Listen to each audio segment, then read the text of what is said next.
The question of be right or make it right. This is such a powerful distinction. And usually when confronted with this situation that requires this decision, folks are on autopilot. And more times than not, they fight for their point of view. Think about it. You're with a group of friends and someone says something that you know is wrong. Do you jump in and correct them?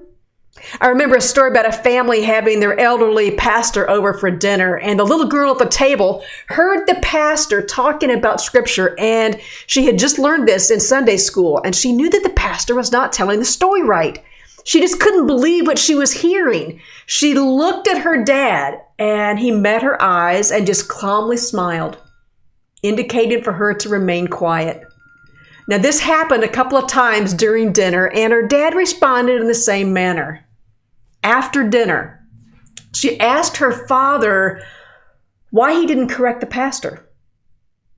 And her father took that moment to teach her about kindness and giving someone grace. You see, the father knew that there was nothing to be gained by correcting and embarrassing the pastor. He could have wanted to impress his family and his pastor by speaking up to make sure that everybody knew that he was right. But in that moment, he had a choice to be right or make it right.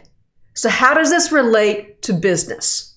Now, if you pay attention, you're going to see a version of this scenario play out time and time again.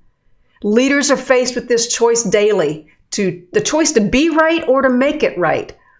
In conversations with their peers, their bosses, their staff, there are situations when challenging the status quo is absolutely appropriate, correct, and needed.